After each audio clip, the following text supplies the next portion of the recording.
I think Marcel's going to pick up the third part. He said he wanted to share so much that what God has done for him in his life since he's accepted Jesus, and he wanted to take a few minutes and share that with the class tonight. So let's welcome Marcel.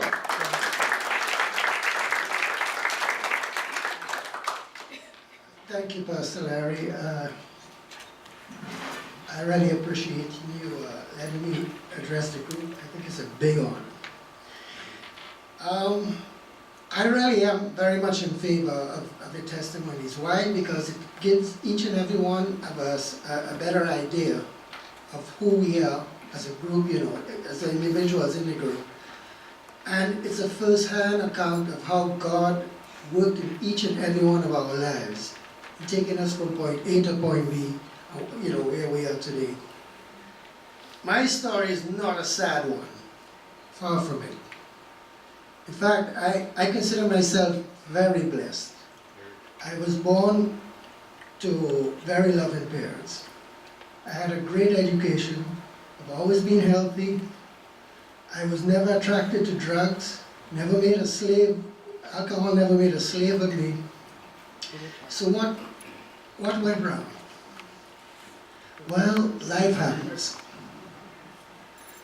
You know, I'm not talking about sad things that we expect in life. A parent dies, your dog dies, anything happens like that. That's not what I'm talking about. I'm talking about what serious things happen. And in order for you to understand where I'm coming from, I've got to give a little bit of background. I was born in Trinidad in the West Indies. All my people were actually from Venezuela. They came to Trinidad at the turn of the century, product of revolution and war. They were prominent people. And if you were prominent, you better get out of there if things didn't work your way. And on my mother's side, they were shipping the women and children back to Europe. And my grandmother was one of the children. Well, Trinidad was a stop-off point. It's right next to Venezuela. And they must have liked it. They stayed on. And why not? There was a huge Venezuelan community there running from the wars. It was a stable place. It was a British colony. And they decided to stay there and set up shop. As I said, they were prominent. They bought a beautiful house. They led a very elegant life. They had butlers, horsemen in the woods. They bought a couple of estates. That's what I know, among other things. I know they had property later on downtown, bought a spade and stuff. But they bought a couple of estates. One was a cocoa estate, and the other one was a timber estate. I have so many fond memories as a child growing up. Because what happened, well, my grandmother, she married also a Venezuelan. He was a first-generation Italian immigrant who had come to Venezuela. He got involved in politics. He built a house there for her. And it must have functioned as an estate house as well, because upstairs there were 8 bedrooms. And downstairs, which is equivalent, you know, it's upstairs and downstairs, same, not the same plan, but the same area. There were a multitude of rooms. I imagine they were used at one point for storage and what have you.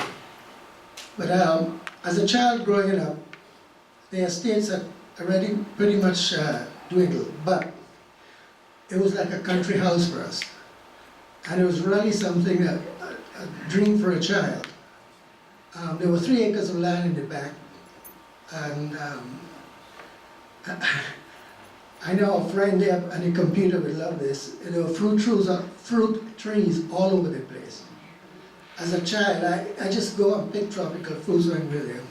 At the base of the house, a little river ran. And we just frolicked and we absolutely loved it. On my father's side, same story. His grandfather really was a prominent politician. I don't know, a governor of a state or something like that. And I guess they lost, whatever. So my grandfather and his two brothers came, and my dad, dirt poor. They had nothing at that point. In fact, it was said that they were so poor they shared cigarettes, they cut each other's hair, stuff like that. Well, they did well for themselves. They started by doing a cattle trade. They brought in cattle for meat. And during the war, they sold a lot of cattle because, you know, they couldn't import. And then, because they had a lot of hides, they opened tanneries. And they went into a multitude of different businesses. By the time I came along, however, most of the wealth had dwindled for various reasons, change of whatever. My dad got sick, and he basically went bankrupt. I was young, somewhere in my teens. And you know how one good deed does another. His family had helped another family, and even though he was bankrupt, he couldn't afford medication. The guy who his father helped became the president of Pepsi-Cola in Caracas. He heard about this, and he flew my father right over, gave him the best medical attention, and I was just thinking how good God is, that, you know, when you do good things, how they come back to you. What was my problem then? Well,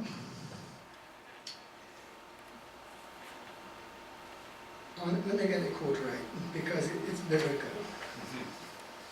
It says, in all your ways acknowledge him, and he shall direct your paths. Proverbs 3:6. What better way to acknowledge by obedience? And I can just say this, when I was obedient, some good things happened in my life. Well, what happened to me, I saw dwindling assets as a child growing up. As I said, I came to the end of the wealth. I didn't see much of it. But I grew very impatient. I grew very, very zoned in. I became a workaholic. Why? I had to restore the family's wealth. Crazy thinking. I worked day and night. Opened a couple of businesses. In fact, I had a great job. Was doing pretty well financially. But God wasn't part of that. And that was very, very important. He had to take me away from there. Take me away from that point. So, don't ask me why. Maybe he was already directing my path, I don't know. I had no earthly reason to leave Trinidad. I was doing well. I didn't come to the US to improve my lot. Just something got in me and said, you're going. Sold out everything, went. Old dogs don't learn new tricks easily. So I got here. Now, I'm a nobody here. Nobody knows me. You can ask my wife. If somebody from Trinidad meets and says, who's your husband? She says, oh, Marcel. I say, oh, they got money. Well, that's the other side of the country. They didn't sell out their assets. They are well-to-do. But, so I came to the US.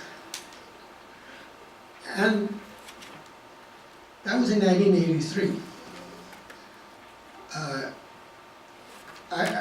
I'm here now. I don't know anybody. I shouldn't have been pressured by that, but I was still going ahead, full force. I'm going to make wealth. I'm going to do whatever. So I get together with a couple of my friends. We opened a manufacturing plant, a factory, making cultured marble vanity tops and bathtubs. Well, obviously, I wasn't paying attention to God still. Now I know He moved me. I know this now. I didn't know that at the time. Now He had to put somebody in my path. Well, one day one of my business associates was having a party. This guy made really good curry. Really good curry, Jamie. You would love that. But so I went there early. He lived in the Gable, not Coral Gables, in Coconut Grove, right. I lived in Coral Springs. I went down early. And then it began to get dark. And I tell you what, this acquaintance of mine came in, and she had the most beautiful woman in the world next to her. I just zoned in there. Without thought, I just went straight over. I said, Bernadette, introduce me to your friend. She said, okay, Marcel, this is Peggy. And I was like, okay, I didn't think this thing through. I didn't know what to say. I didn't know this divine creature, definitely made in the image and likeness of God, but I couldn't talk. So it was time for a strategic retreat. I just turned to her and I said, you know what, when the music starts, I'll be back. And I was. And we danced and we danced and we danced all night, all night. We started seeing each other. Now, I was working long hours, still with the old ways. I went to work when it was dark, I came back when it was dark. So we only saw each other on weekends. And for me, that was not enough. So as it turned out, her lease came up. And I said, Peggy, listen to me. There's no point you going for first, last, and security. Both of us paying rent. Come over and live by me in Coral Springs. You know what she asked me? He said, is that a marriage proposal? So I turned to her and I said, listen,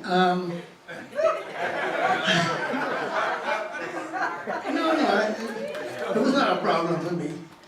I turned to her and I said, well, listen, that piece of paper means nothing. I'm making a commitment to you. I keep my commitments. She said, if the paper doesn't mean anything to you, let's have it. And really, you know what? It didn't mean anything to me. I was making that commitment, I got to stop here. I was a Catholic, non-practicing. I should have known better. In the Catholic faith, marriage is a sacrament. You don't shack up. But as I said, I had strayed. Now, Satan had done this. Satan couldn't come to me and say, look, I want you to break somebody's head, get $1 million, you will never be found, because I wouldn't do that. The only thing, the way I knew to do things was to work hard. So he distracted me and distracted me and distracted me to the point that I was non-religious. Now, Peggy, on the other hand, she came up in a biblical world. She was somewhere between Baptist and Holy Roller at that point in time. I really can't do that. But, so she comes up by me, and we're married, but she comes up, and now she's looking for a church. Me, I'm fine, I'll look for a church, it didn't bother me. And every Sunday she'll get up and go to find a church somewhere, she'll come back and tell me what a church is. Now, I don't know how God speaks to different people. He speaks to me here. All of a sudden, I decided I have to go to church with her. Don't ask me why. So, I started going to church. We settled for a little church. Couldn't have more than 20 or 30 members, Assemblies of God. Holy rollers. Definitely. Loud. But very, very biblical. For the first time in my life, I was hearing the word. First time in my life. You see, I'll tell you something. I was educated by a Catholic priest. Excellent education. I knew it even when I left school, that the greatest part of my education was religious training. Now, in my early years, that was catechism. Who made you? God made me, blah, blah, blah, the whole thing. Then we went into church history, then philosophy and morality and so on. I knew that is what was going to stay with me for life. But it was not biblical. And not being biblical meant to say I missed out a lot. So anyway, here we are married. And you know when God speaks to you? He speaks hard and he speaks fast. Economy changed. My business just went, pow, gone. I'm not gonna go into details, I'll be too long, but it was gone. And that was a struggle in the marriage because now finances were very hard to deal with. So I said, I guess I have to get a job. No, understand something, I had poured everything into that business. I spent 5 years without a salary. I was living off my, whatever, assets. And they just disappeared overnight. At the point where that business disappeared, you gotta understand that I had blueprints to expand. It couldn't even fit, the production was so tight and so big. But God had different plans. He didn't change the economy because of me, but he knew I was being into that situation. And he really had to knock me hard for me to listen. I couldn't get a job. I did find something called WWI. You see those street vendors that go around knocking at your doors, coming to your business, and they give you a picture, you know, how you're doing, good morning, we're doing a promotion, blah, blah, blah, blah, whatever. That's what that was. So I went in there, and how it works is, they train you, they put you with a trainer. And if you like it, you stick around, you start selling, you become a trainer. And when you build a team, WWI will supply you with a warehouse full of goods on credit. And you sell it to the trainees, and they sell to the public, and everybody makes a profit, and everybody's happy. Well, that was a street business. I'm not a street person. I tell you, the first day I went out there, two trainers got together. They were going to what they call the projects. I had no idea what they were talking about. I didn't know what I was in for. When I get there, it was rows of buildings, you know, and they said, oh, the government checks their entity. I said, nice. But you see, here's my problem. There were bullet cases, bullet shells all over the floor. I'm not talking of 1, 2, or 10, hundreds. You're walking on them. I'm like, guys, wait a minute. What's here? And I had two choices. Going with them or stay in the car. I wasn't staying in the car. No way was I staying in the car. Turns out, the drug, whatever they are, dealers, they own the place. There's a guy standing in the corner, he's allowing us to be there. He thinks, in their mind, they've given these guys the okay way back. You're doing a public service, you are providing cheap goods to the residents, they don't mind. But around us, they come to you and they say, okay guys, get out of here. What made me stay in that business, I have no idea. I know one thing, when I'm a trainer, I'm not going there. Well, I built a team, and they sent me to Canada. The head office was in Toronto. And the thing is, the owner, the guy who ran the warehouse where I worked, he was kind of erratic. He did a lot of drugs. He did all sort of crazy things. One day, when he wasn't there, he used to put me in charge. And he gave me a deposit. First time, I go to the bank and they say, you know, you have $1,000 here more than's recorded. Believe me, I don't know if he was testing me, because there are people in there who rob you of $20 like nothing. Or if he was just ditzy and spaced out or what have you. So I told him, Steve, anytime you make a deposit, and I have to deliver it, we're sitting down together and doing it. I'm just giving you a background to this guy, because when I went to Canada, got the training to get my warehouse and I come back, he blew away my whole team. Now, I don't know how one blows away a whole team. I have to think it's the guy upstairs telling me it's not for you.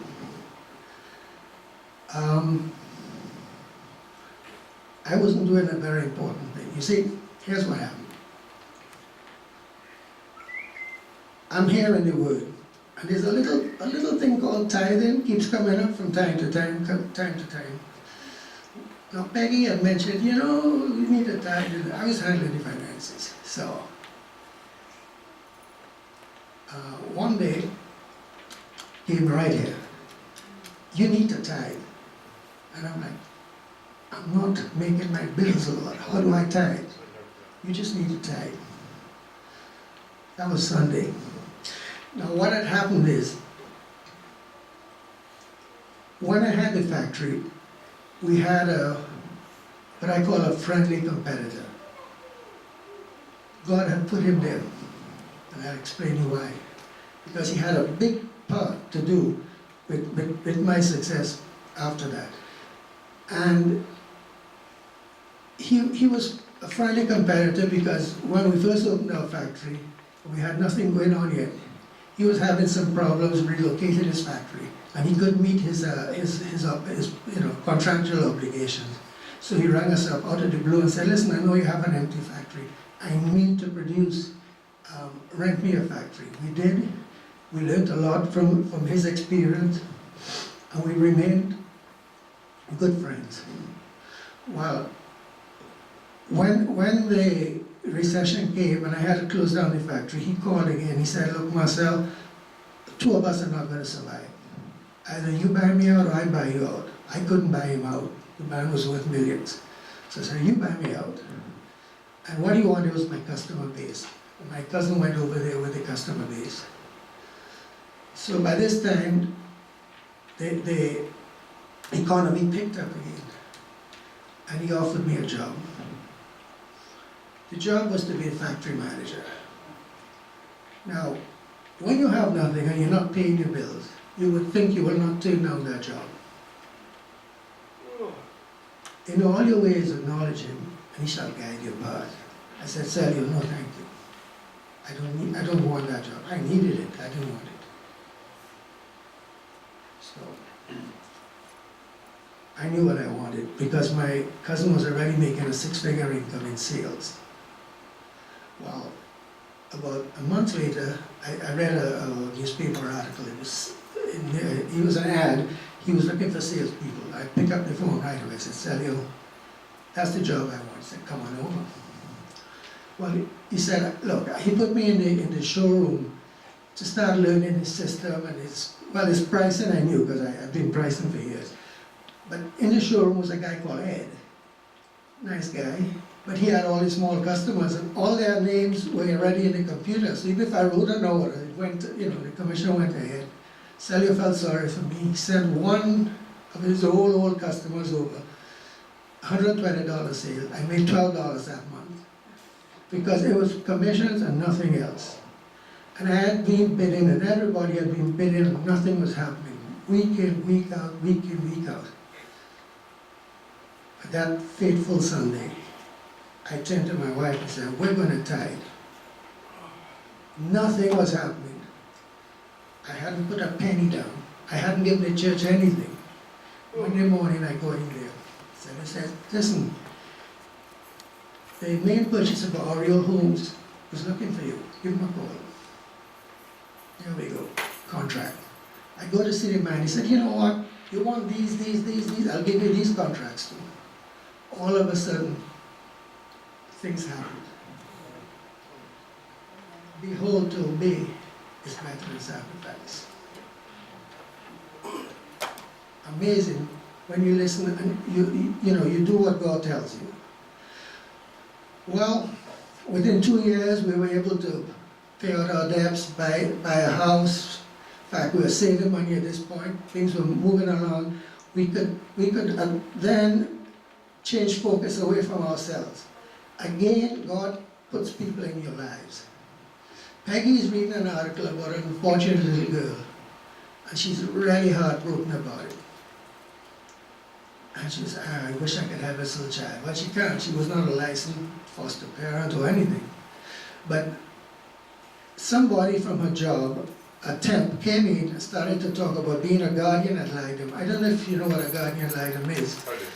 Okay, but it's somebody who is an advocate for the child, goes to court, visits the child, makes sure that they're being well treated, etc., etc. So this lady was encouraging Peggy to become a guardian ad litem, and she did. She got one case, and then I turned to her and I said, Peggy, if you really wanted to help, become a foster parent. She said, well, I would, but I can't without you. And I said, what do you mean? She said, well, you need to do MAP training with me, otherwise it's not gonna happen. So I agreed to do MAP training. And that was a very giving period in our lives. It was difficult because we accepted children all hours of the night. If somebody was pulled 1 o'clock, 2 o'clock in the morning, they'd give us a call. We both had jobs, you know, and we would have to take the child somewhere, or they'd pick the child up in the morning, whatever. We stopped counting after 100 kids, and that happened pretty early on. But one of the best things that happened from that period was our son Jared, our biggest blessing.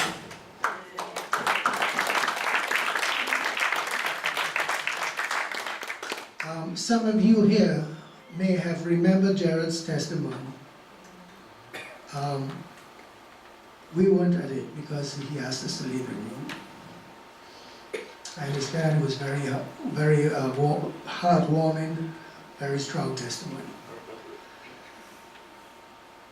I'm glad to say that Jared has taken such a turnaround.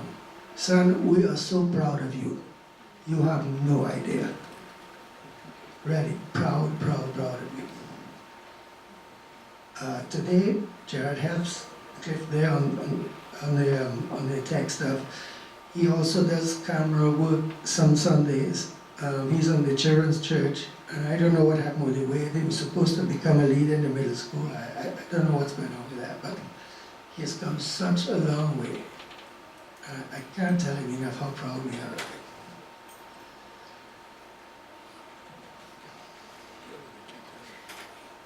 Matthew 5:45. He makes the sun shine on the evil and on the good, and sends rain on the just and on the unjust. The economy crashed again. The only difference is we had the blessing of God. We had acquired some savings. We had other sources of income at this point, investments, what have you. Social Security, I think, had kicked in at that point too. And we saw between 2007, I lost my business again because with the construction going down, Marcel, he had to close his own factory at that point. I couldn't get a job between 2007 and 2012 or 13. No job. By the grace of God, we didn't lose our house, we didn't anything.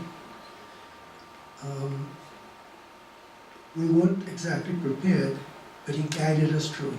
He had given us enough resources to go through that. And I did eventually pick up on something, and there are lessons to be learned in that too. I finally got an offer for a part-time job cleaning buildings. Now I could have been prideful and said, what are you with a college degree doing cleaning buildings? But I had a family to feed, and God had placed me there. So I started a part-time job. It didn't turn out too good in the beginning. The guy was actually doing pretty bad financially, which I could understand, but he was looking at every excuse not to pay. And I didn't mind him not paying, I didn't like the lies. It really got to me. For example, he will tell me that I pay you on the 15th because the board pays me on the 10th. But what he didn't tell me was that the board paid him on the 10th of the month previous. He offered him a discount for paying up front. He'll always tell me, oh, I thought this one was paying you, I thought I did this, or what have you. I got very angry with the whole thing, and I went to Pastor Larry about it. And Pastor Larry said, you need to forgive that guy. And I was like, what? I didn't show him my feelings, I just said, okay. So you need to give him a call and forgive him. So, in all your ways acknowledge him, he shall direct your paths. Behold, to obey is better than sacrifice. I obeyed. Things started to roll. First of all, he lost the contract. That's not what I'm happy about. But the building, instead of just letting me go, they called me and they said, we want to retain you. We're bringing in another contractor, we're going to ask him to hire you. So I worked out something with him. A year later, they decided to have internal management. So they fired that contractor. And they didn't only hire me, they hired me full-time now. And they just watched me, God in action. We think you need a big raise, here it is, go with it.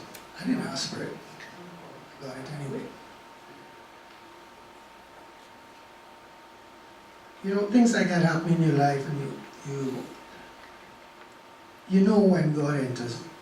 Sometimes he has to smack you down real hard, but it's for your own good. And I would just, in conclusion, you know, before I do that, I was lucky. Because you see my indifference, God could have abandoned me so easy. We read in Revelation, I know your works, that you're neither cold nor hot. I could wish you were cold or hot.